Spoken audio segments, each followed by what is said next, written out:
welcome back. So we are here with a very special guest today. We have Mr. Michael Bryan joining us today. He's an author and fellow podcaster from overseas. And so, Michael, you actually have two names. Could you clarify with us what's the real name and what's your entertainment name? Yeah, so the sort of weird situation that I was in when people are finding it difficult to find me because of my last name. So my last name is McDonnell, but because of the many ways that people have found that they can spell it, I found that my middle name is so much easier. So it used to be Michael McDonnell. That was the sort of my normal name, if you will. But because of like social media and everyone's trying to find everybody, and I just realized that Michael Bryan was so much easier for people to spell. So Bryan's my middle name, so it just made sense to do that. I know there's two ways of spelling Bryan, which doesn't help, but it's easier than I figure out the many different ways of spelling my last name. Yeah, that's interesting. Yeah, especially almost like with Mike too. It's Mike McDonnell. I could see that being a little bit difficult for people to get right. So it's understandable. Yeah. So I just wanted to ask you first off, before we get into the book, just how have you been doing, with everything going on with the pandemic situation? Well, I'm currently in Lanzarote at the moment, which is in the Canary Islands, a part of Spain. And we started off reasonably intense with the lockdowns and the precautions and everything, which meant that we were doing pretty well. The virus had only really just scraped our island rather than it being into the hundreds. But as we got more flexible and allowing people a bit more freedom to do things, we've only really just delayed the inevitable in that way. So we've gone from locking our borders down, the only places that were open being pharmacies or supermarkets. Now some businesses are open, restaurants and things like that. They're allowed to be open, and it's gone from not that many cases to being into the hundreds now. We're on a small island, so we're having a hard time figuring out what works. But I think the whole world's like that. I've heard that over in the UK, where I'm originally from, they're having local lockdowns of certain cities and towns, and it's just not really helping for some reason. And I don't think anyone really knows why. But I still think we'll get through it. The question is what's the world going to look like once we do get through it? Right. Yeah, it's it almost feels like we over here in America, we've been kind of the opposite. We started off, we didn't really know what we were doing, and I don't think we did enough. And then it kind of, then we did have a lockdown, and things started to get better, like you said. But then I think we got complacent and thought, well, everything's better now. Well, it was better because we were making these adjustments, and then we decided as summertime came, we wanted to get barbecues and all that stuff back. So. Yeah, I'm a little concerned with especially going into the winter months, but we'll see. We'll see what happens. Hopefully, we'll pull through it.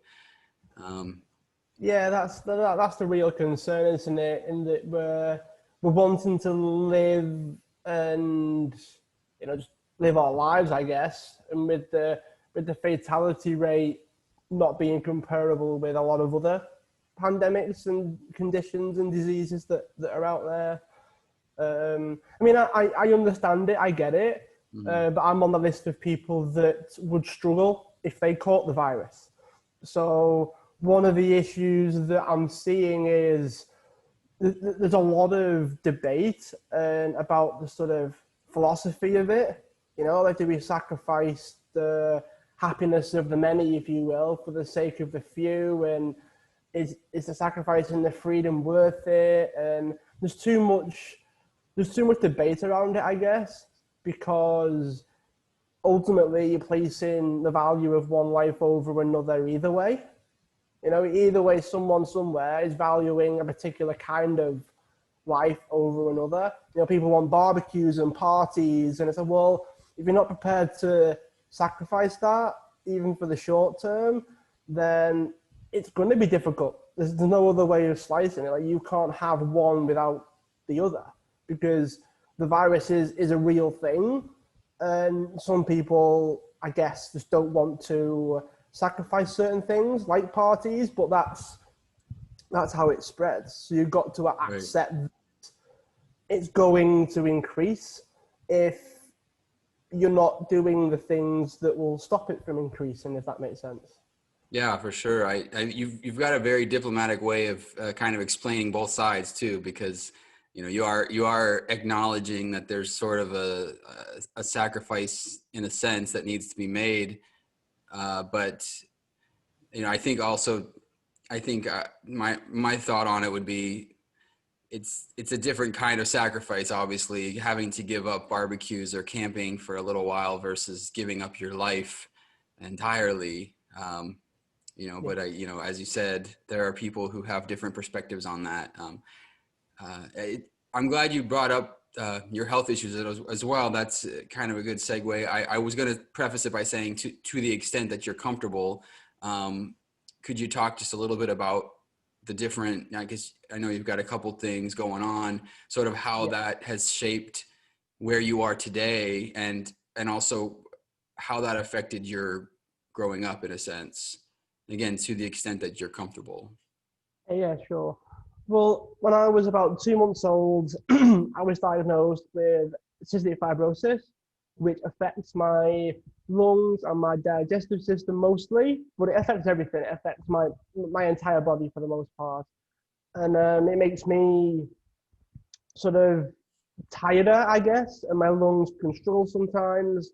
My lung capacity is never going to be the same as someone without the conditions. It affects my digestive. My words aren't getting right now. It affects my digestive system because my body doesn't produce enough enzymes to break down and absorb my food.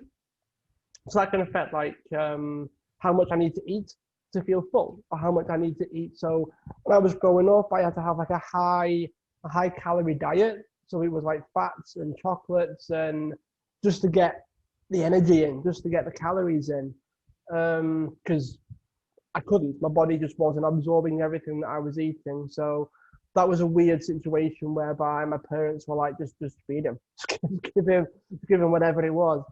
So yeah, it wasn't straightforward. There were lots of things that I had to do that I still have to do every single day.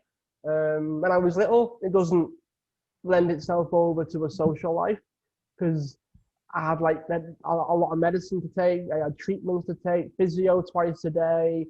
You got friends around for sleepovers. It doesn't really go very well. It can be quite embarrassing for a kid, to show that side of life, if you will. So yeah, I mean, over time you learn how to live with it. You learn that is your life now. It's not an issue. It's not a problem. Started off that way, but eventually you just realize that you're different to everybody else. There's nothing you can do about it. You just have to live with it. You just have to grit your teeth and bear it. And that's been my life for decades now.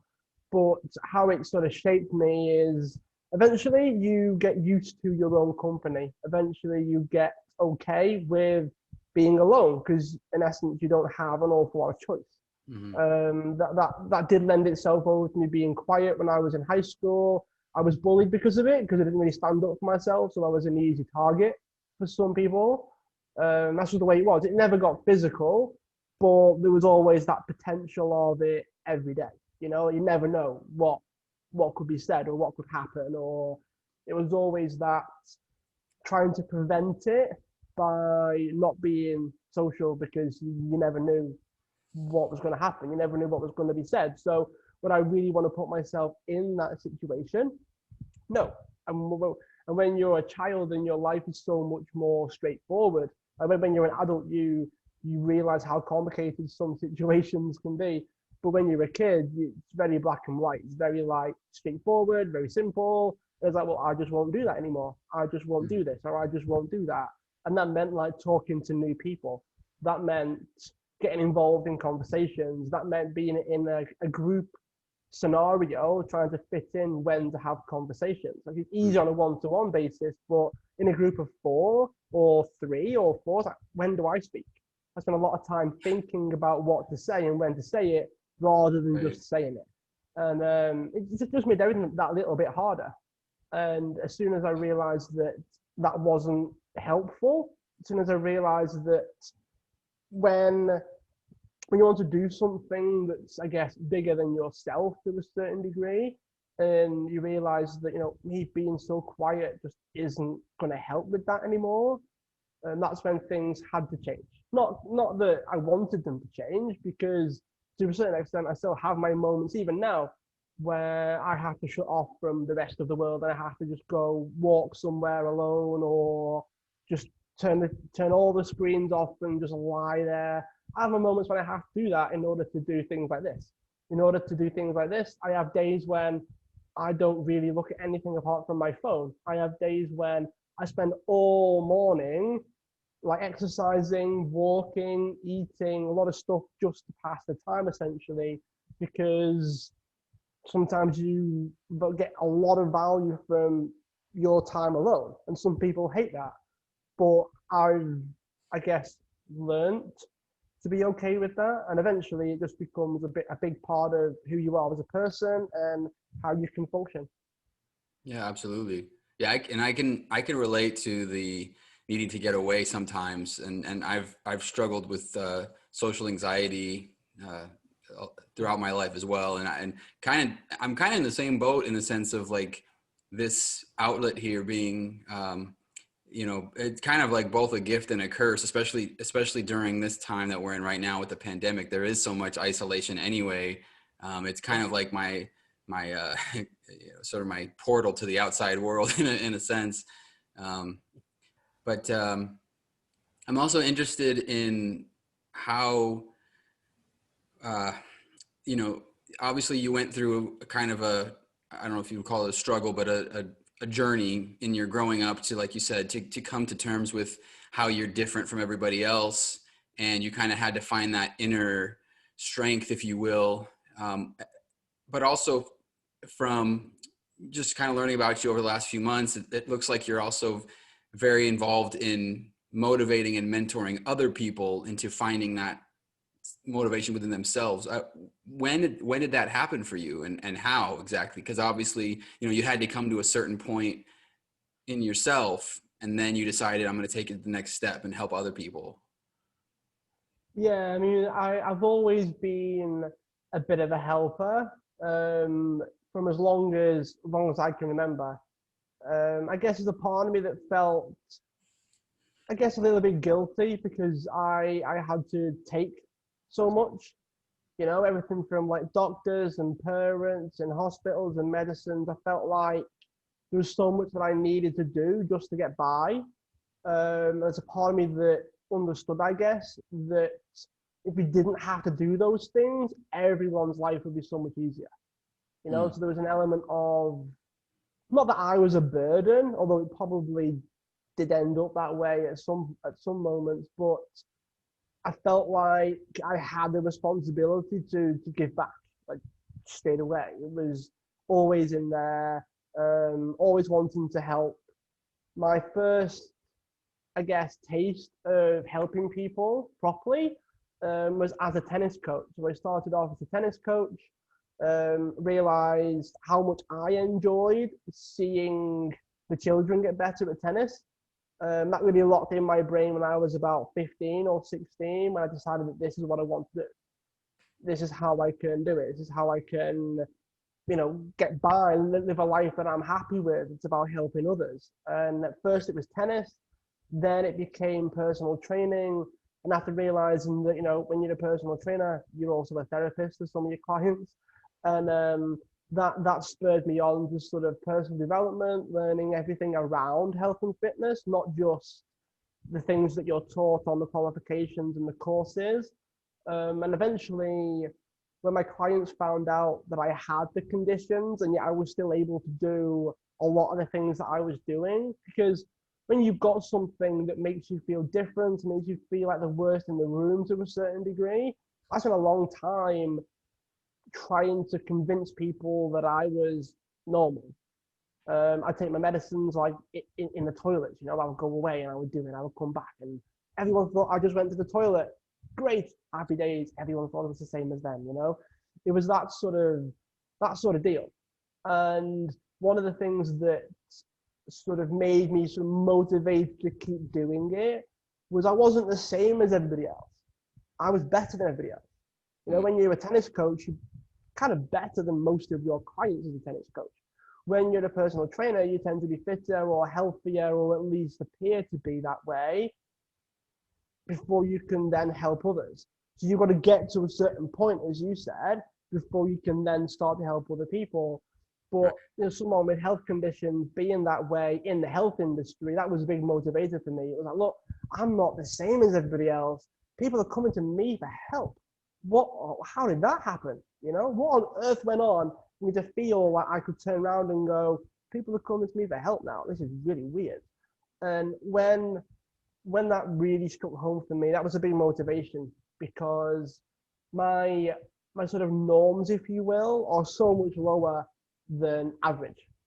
And if I'm able to exceed not my own like sort of goalposts for normal and better than normal, but everyone else's, it started to it started to make me want to keep doing it, make me want to keep going, keep sort of living that way, keep being this person, not to please people, not to make other people feel good. But I realized that, again, this was a bit of a selfish thing of, I've got to do this to live, I've got to do this to survive, I've got to do this to thrive to a certain degree. And being able to help people in that was how I knew that I was thriving. Once you go past the whole survival element, you realize that you're in this thrive room and people want to be in that thrive room. So when you're doing well, other people want that as well. And when my clients found out that I had the conditions, it started to hit home for them, in that they were like, oh, so my petty excuses about not having time to exercise, and you sit there and you listen and you're happy to help. And I'm sat there giving you my, oh, I don't have time to work out excuse. You've got health conditions. My excuse is completely void. So I had to calm them down. I had to explain to them, look, everyone's got vices, everyone's got struggles. Just because you don't see them doesn't mean they don't have them. I had to console them a little bit and make them feel happy that you've got someone that's been through it and is going through it, still going through it. You know, it's every day. It's not a one-off. It's a lifestyle choice. Mm-hmm. And that's one of the things I used to tell them is, look, if you don't have time now, you don't have a hope in maintaining it once you realize that, hey, after a while, you've got to keep doing it just to maintain. You know, you've got to do so much just to get that extra 1 or 2% extra Right. that you're not want to do it if you don't have the time. So there was a big moment for my clients where it was like, you've got to share this. You've got to put yourself out there. Other people need to hear this. If we benefited from it, other people will as well. And I had the whole self-worth thing. I mean, I have my moments as well. Like even now, it's like, I can't believe people still want to hear this. You know, I mean, it's kind of like, it's not that good. You know, I have the whole sort of like, it's not that big of a deal. But to some people it is. And to some people, your story would be important as well, not just mine. And I went on a bit of a journey of trying to figure out how I was going to share stuff and how I was going to show up and how I was going to help people with it. And I've been on stage, I was on TV, doing a bunch of different stuff just to figure out whether I could do it for a start. Because you never know when you first start out whether it's going to be worth it. I had to do the basics. The first time I was on stage, I read from cards. I don't remember what I said. I was that nervous and anxious. I don't really remember what I said. And I share that in the book because what people forget, I guess, is what goes on behind the scenes of some of the things that you see people do. You know, like everyone sees the successes, but no one really talks about, no one takes people through what it takes to do those things. It took me weeks, months of preparing, planning, organizing, practicing. For a 5 minute talk, I had to do so much just to get myself onto that stage. Same thing with being on TV. Luckily, it was after the stage thing, so a lot of the skills and the feelings and the practicing what I preach, mindset wise, does carry over. So I realized that once you put yourself in a place where you've got to practice what you preach, like I did.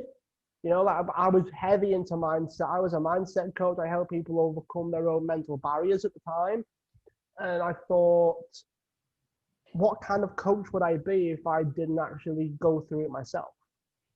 So I started to push myself and challenge myself and do those things. And you realize that you build up the skill, you build up the tolerance to it.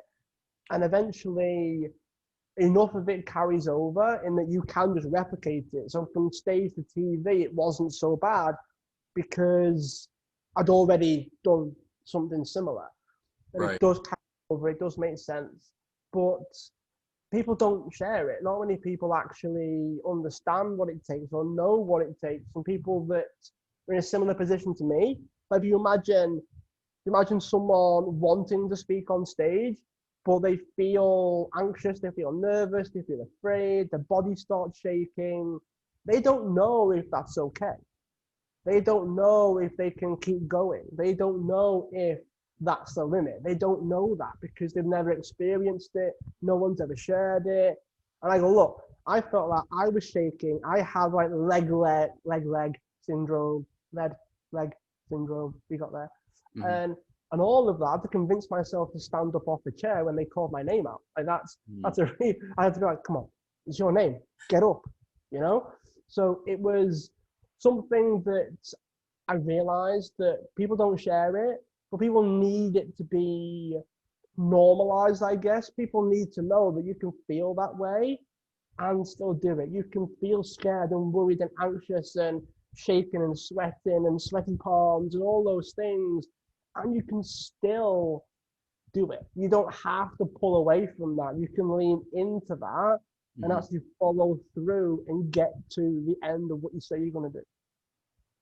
Yeah, that's very true. And yeah, great answer, by the way.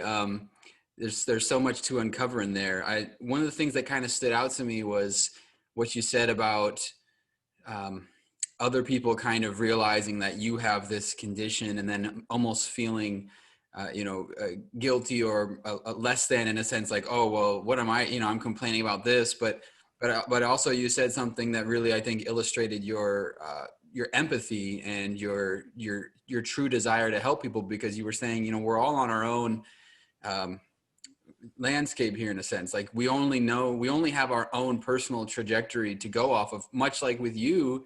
You were essentially, you said you were 2 when you were diagnosed with cystic fibrosis. So at that point, I mean, that's basically your whole life, your whole memory. So you don't really know anything else. So you're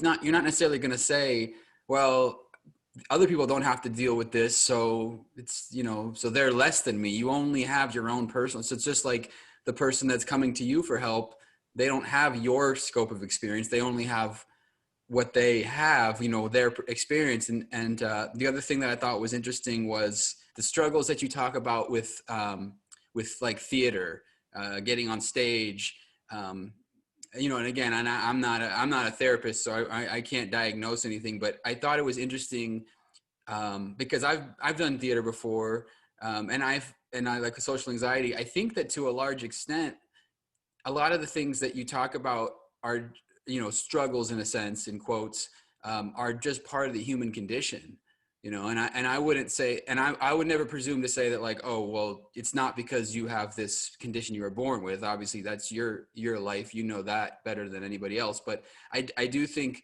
there's a lot of relatables there. And again, getting back to the point of, like, well, we all have our own landscape, in a sense, but the struggles of being a human, I think, are somewhat universal. So yeah, I thought that was I interesting. mean, there's a lot to be said for that, like if we think of people that are paralyzed, right? There's a difference between someone that's born that way and someone that's been in an accident. and and then they're paralyzed afterwards.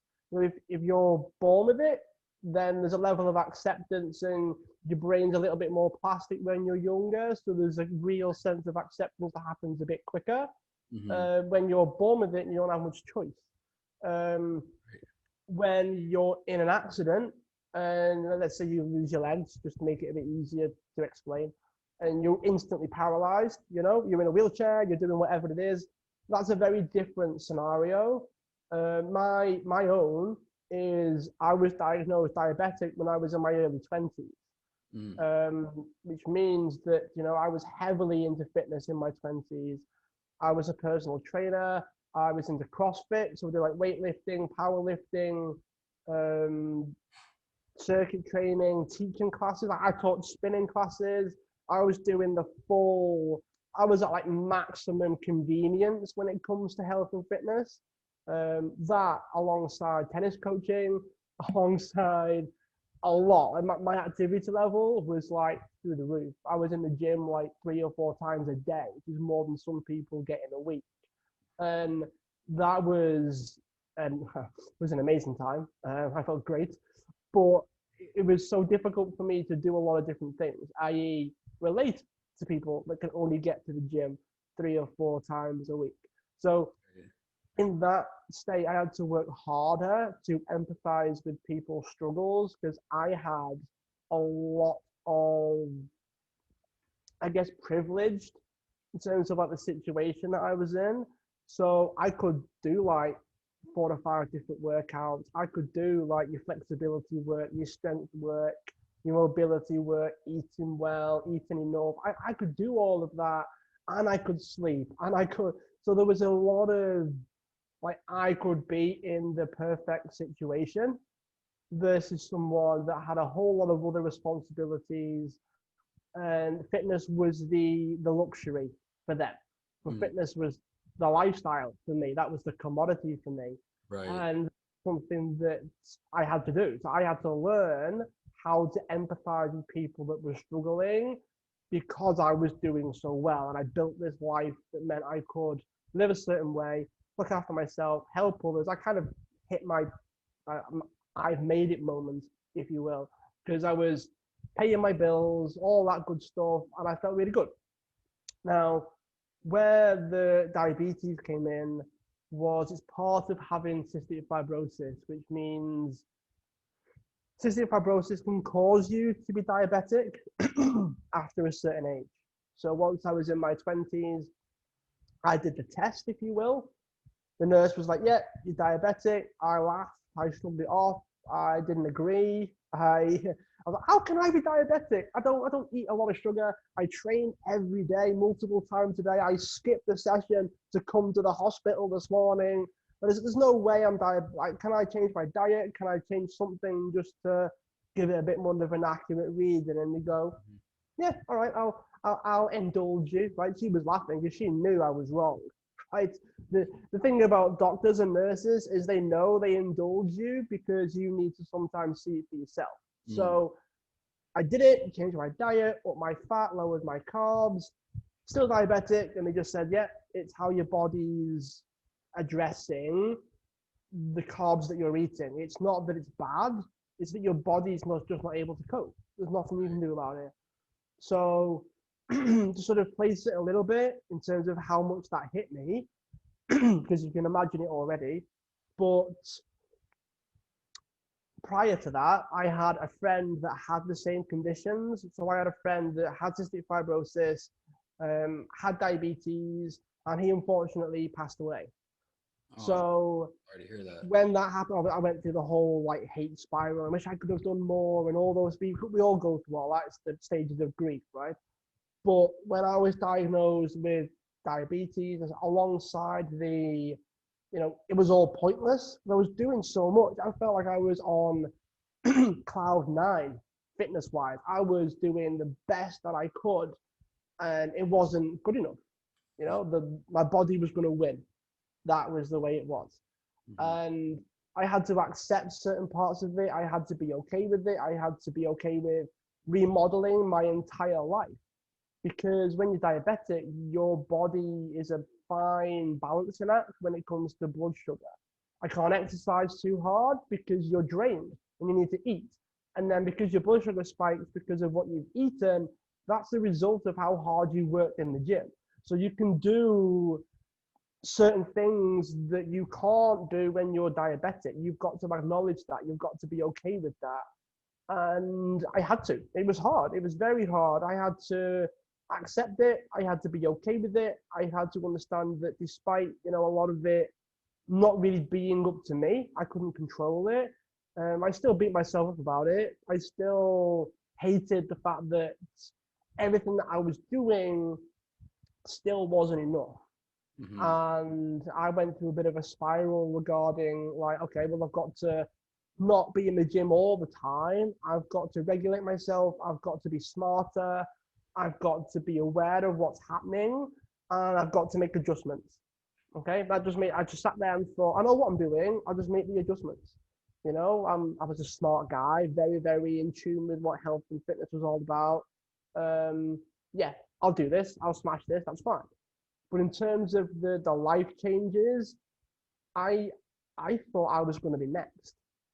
Mm-hmm. Once my friend passed away and I was diagnosed, I was like, what's the point anymore?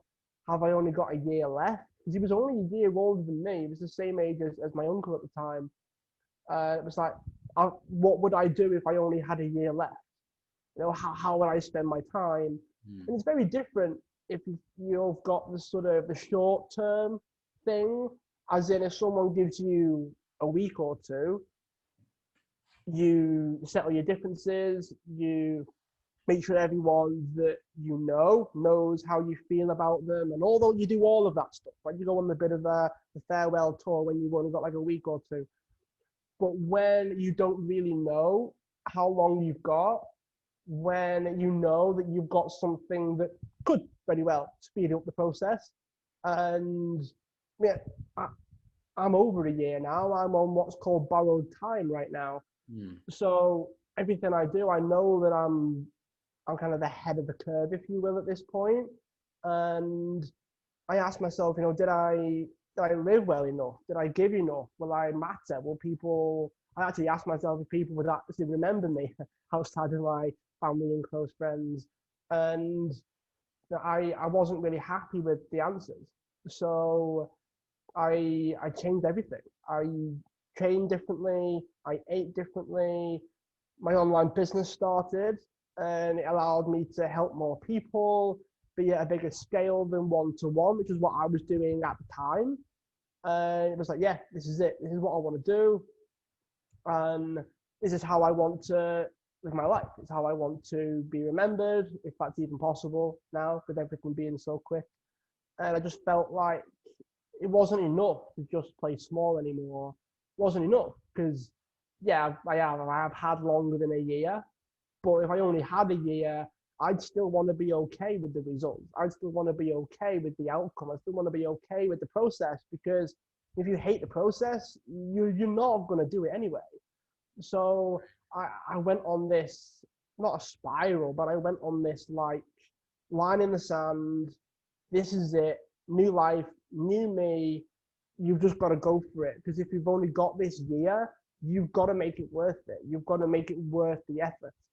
And it's been years since then.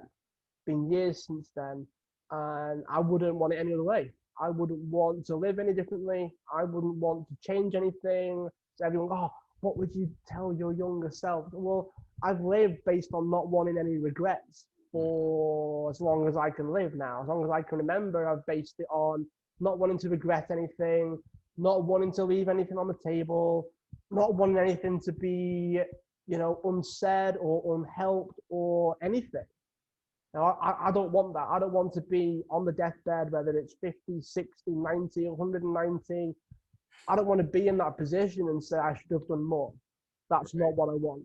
So that's the turning point for me. That's when I really started to make shifts and make changes and make waves. And unfortunately, there are people out there that won't do that unless something monumental happens to them. They wait until the life-changing moment. And I can't really speak to that because I've had multiple moments when I've had to make shifts and make changes, and I would not I would not be as honest as possible if I said if I didn't have those things, if I didn't have those things happen, would I still be doing what I'm doing today?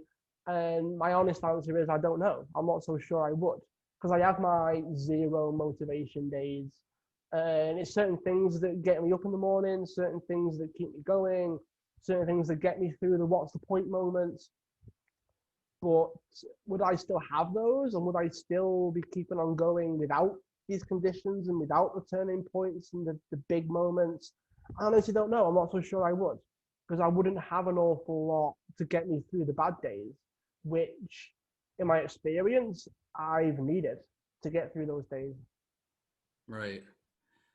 Yeah, I think you're. I mean, I think you're a pretty genuine person, and it's you tell your story so clearly and candidly. I was gonna say too that it's interesting the thing that drew me to you from the first time was, so I used to be a part of this. I'm not actually even on Facebook anymore, but I was on a Facebook group that you were on. It's like a podcasters unite or something like that, and I actually ended up getting off the page because the page was just littered with people saying, "Oh, review my podcast and I'll review yours, or follow me and I'll follow you." And I just don't like that. I just look at it like I like genuine relationships, and people who want to listen to my show, then they listen to my show, and if they like it, they like it. If they don't, they don't. But I don't like the whole like, oh, give or take type thing. And you stood out to me because you made a post about, would anybody like to hear my story? I'd love to be a guest on your show. And you just kind of left it at that. And I was like, wow, that's kind of cool. Like, that's just like an open. And then I went and looked into you, and I'm like, oh, he's got a book coming out and he's got his own podcast. And I thought there's, an interesting story there. And I like that it kind of grew sort of organically in that sense. And it seems kind of symbolic to how you've lived your life, in a sense that you're reaching out, and you're sharing your story and hoping to help other people. And I think that's really great. Yeah, Um, there are so many ways, I guess, that I can phrase things or boil things down. And you hear a lot about making the world a better place, and you hear a lot about I just want the world to change and all those things. And there's there's a lot to be said for how people actually go about doing it and making sure that they make the change that they want to make. Because if enough people do that, the world will change anyway. Like the podcast started a few years ago now, and originally it was based on my, I guess, passion for learning things. And I thought, what's better than learning from people in an interview format that's recorded to benefit other people? So it's not just benefiting me. That made sense. And then over the years, it's become, because of my my own sense of, I guess, belief that I can do the bigger things that I want to do. Because at the time, I had no idea. So I just played it cool, if you will. Just thought, yeah, we'll do this, it'll be fine. But then over the years, it's become about making the change I want to make, which comes down to changing one people, changing one person at a time. That's it. right, If everyone changes a little bit, the whole world changes. Which means that if you can change one person, everyone can change. So it's about changing the world one person at a time. And that's what it's about now. But then what people don't seem to realize, I guess, is everyone has the chance to do that. Everyone has the chance to change someone in some way.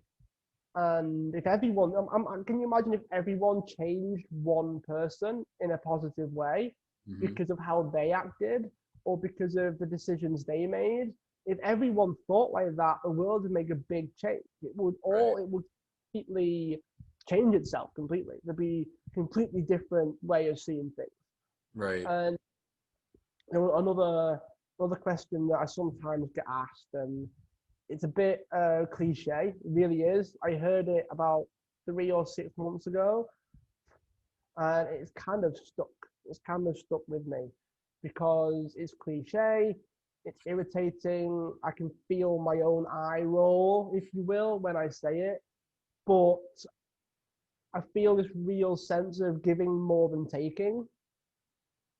And I only get that because I feel like I've taken quite a bit. And I feel that level of responsibility of, you've got to give back because you've taken so much.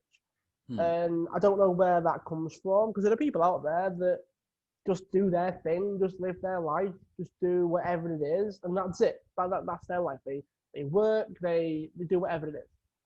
And yeah, I don't know. I just feel the pull a bit bigger than more than most than average than the average person. And it's only been a few years where I've really felt like I can do that. And when I first started with this vision, if you will, I didn't think I could actually do that. I didn't think I could actually give more than I took. And originally I wasn't, because I was taking so much, I was giving a little bit, and I was like, what's going on? What's happening? You're doing it wrong. And then over the years, I realized, I can actually give more than I take now.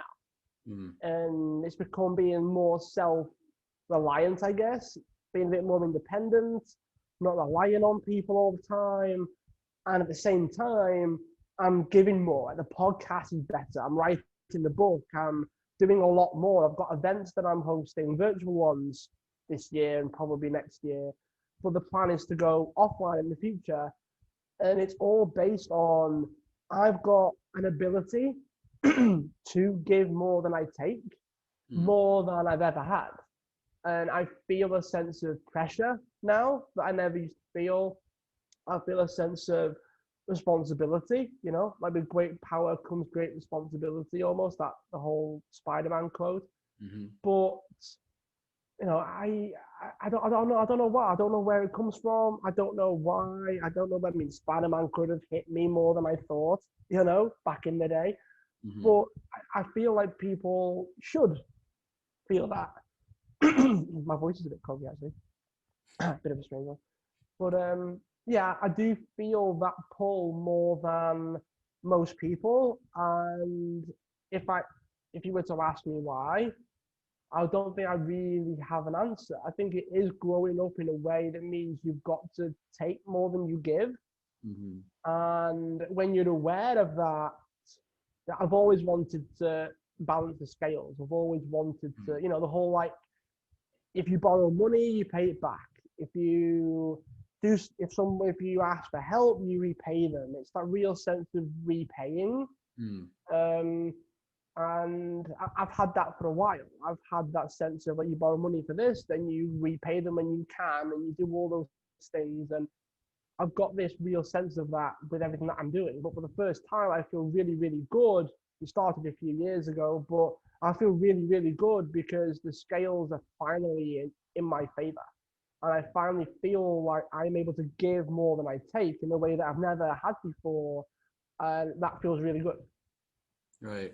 Yeah, that's really amazing way to look at it, especially because, I was thinking about like what you were saying about taking more than you give as you grow up.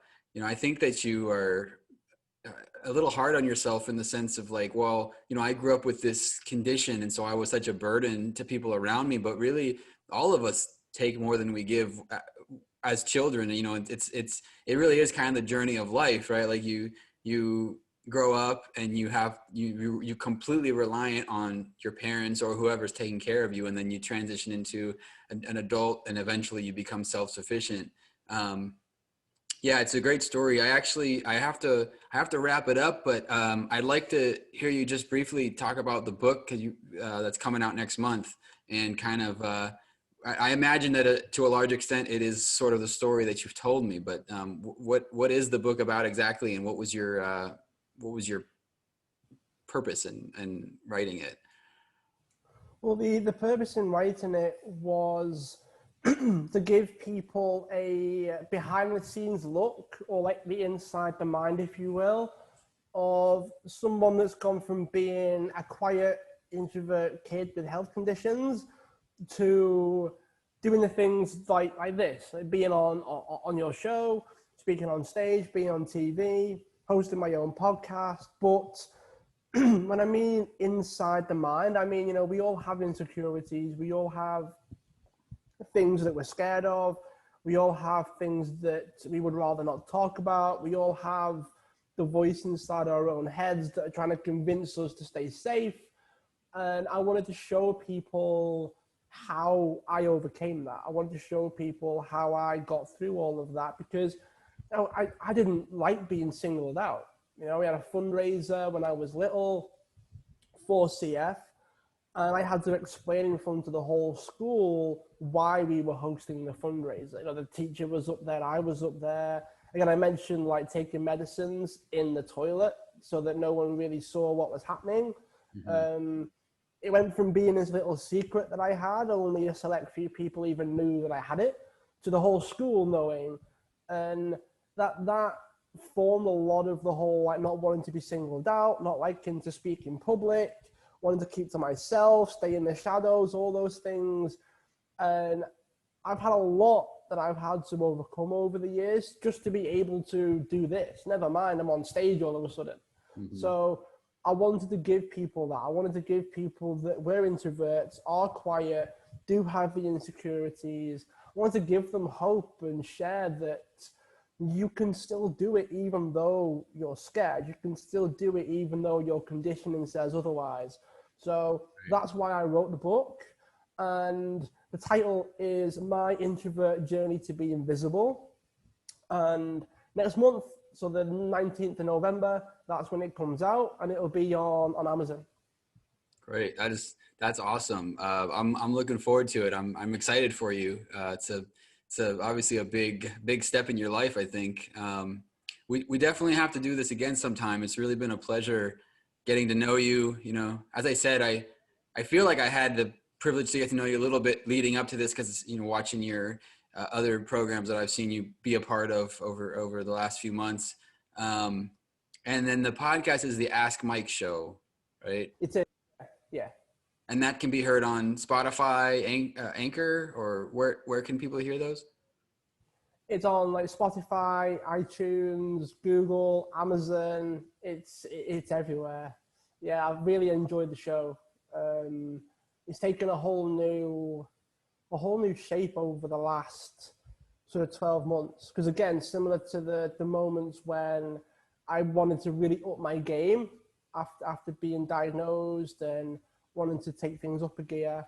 But I asked myself, like, how can my show help people in a bigger way? Because I was interviewing people, I was sharing my own insights on things.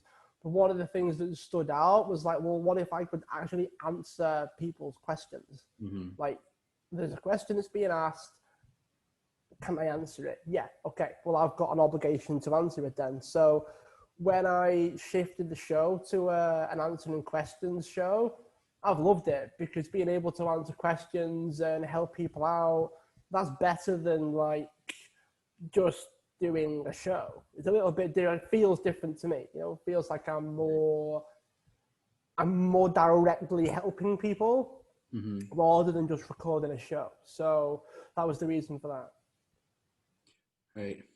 Well, yeah, that's a really cool story.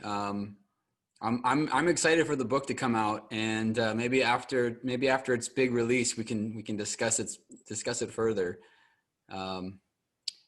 But I know we've got a big global different time difference here. I think you're about 8 hours, so we both had to kind of structure our days to make this work out. So it has definitely been quite an honor to have this conversation with you. Yeah, it's been great. I really enjoyed it. I like the fact that you sort of connected beforehand, and the questions were really insightful.